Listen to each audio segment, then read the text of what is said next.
বাংলাদেশ খেলাফত মজলিস বগুড়া জেলা শাখা কর্তৃক আয়োজিত আজকের এই গণসমাবেশে উপস্থিত সংগ্রামী সভাপতি, উপস্থিত বাংলাদেশ খেলাফত মজলিসের কেন্দ্রীয় জেলা নেতৃবৃন্দ, বাংলাদেশ খেলাফত যুব মজলিস সহ সহযোগী সংগঠনগুলোর নেতৃবৃন্দ, বগুড়ার স্থানীয় ওলামায়ে কেরাম, সর্বস্তরের তৌহিদি জনতা, বাংলাদেশ খেলাফত মজলিস ও সহযোগী সংগঠন সমূহের বিভিন্ন থানা ও ইউনিয়ন পর্যায় থেকে সমবেত আমার প্রিয় কর্মী ভাইয়েরা, আমি সর্বপ্রথম আল্লাহ রাব্বুল আলামিনের দরবারে শুকরগুজারি আদায় করছি যে মহান রাব্বুল আলামিন বাংলাদেশের মানুষের বুকের উপর জগদ্দল পাথরের মতো চেপে বসা স্বৈরাচারী জালিমশাহী শেখ হাসিনাকে উৎখাত করে মুক্ত বাতাসে আমাদেরকে বিশ্বাস গ্রহণ করা তৌফিক দান করেছেন। আল্লাহুম্মা লাকাল হামদু ওয়া লাকাশ শুকর। স্মরণ করছি এই স্বৈরাচারী শেখ হাসিনার 15 বছরের স্বৈরতন্ত্রের বিরুদ্ধে সংগ্রাম এবং লড়াই করতে গিয়ে বিভিন্ন সময়ে ষড়যন্ত্রের শিকার হয়ে যারা শাহাদাত বরণ করেছেন।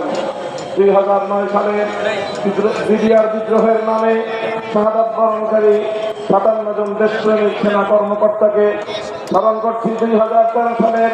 5ই মে রাতের অন্ধকারে নবী প্রেমিক হেফাজতে ইসলাম বাংলাদেশের নেতাকর্মী যাদেরকে তারা শাহাদাত বরণ করেছেন, শাপলা চত্বরে যারা শাহাদাত বরণ করেছেন, আল্লামা সাঈদী রহমতুল্লাহ আলাইহির বিরুদ্ধে ঘোষিত প্রহসনমূলক বিচারের প্রহসনমূলক রায়ের বিরুদ্ধে প্রতিবাদ জানাতে গিয়ে কোরআন প্রেমিক জনতা বাংলাদেশের বিভিন্ন অঞ্চলে যারা শাহাদাত বরণ করেছেন যারা স্মরণ করছি তাদেরকে 2014, 15, 16 সালে একতরফা নির্বাচন এবং বৈষম্যের বিরুদ্ধে লড়াই করতে গিয়ে খুন, গুম ও হত্যাকাণ্ডের শিকার হয়েছে বিরোধী মতপথের যে সকল নেতাকর্মীরা। 2021 সালে বাংলাদেশের স্বাধীনতার সুবর্ণ জয়ন্তী উপলক্ষে এদেশের মাটিতে গুজরাটের কসাই নরেন্দ্র মোদীকে আনতে গিয়ে প্রতিবাদী মানুষের শান্তিপ্রিয় প্রতিবাদকে দমন করতে স্বৈরাচারী শেখ হাসিনার পেটোয়া বাহিনী, খুনি বাহিনীর গুলিতে নিহত হেফাজতে ইসলাম বাংলাদেশের 25-30 জন নেতাকর্মী শহীদদেরকে অতঃপর স্মরণ করছি 2024 সালের জুলাই এবং আগস্ট মাসে পাখির মতো গুলি করা হত্যাকাণ্ডের শিকার বাংলাদেশের দামাল সন্তানদেরকে ছাত্র জনতার গণ অভ্যুত্থানে 3 বছরের শিশু থেকে আবার বৃদ্ধ বনিতা যারা শাহাদাত বরণ করেছেন,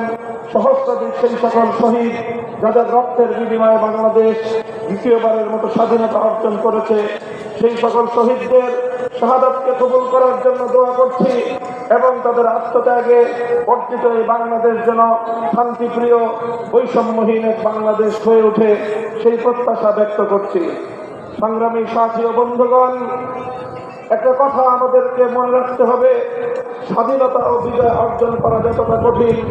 বিজয়কে ধরে রাখা তার চেয়ে বড় কঠিন। আমাদের অতীতের তিক্ত অভিজ্ঞতা হলো এই 1971 সালে দীর্ঘ স্বাধীনতার সংগ্রামের মধ্য দিয়ে যেই বাংলাদেশ অর্জিত হয়েছিল, সেই বাংলাদেশের স্বাধীনতার যুদ্ধ শুরু হয়েছিল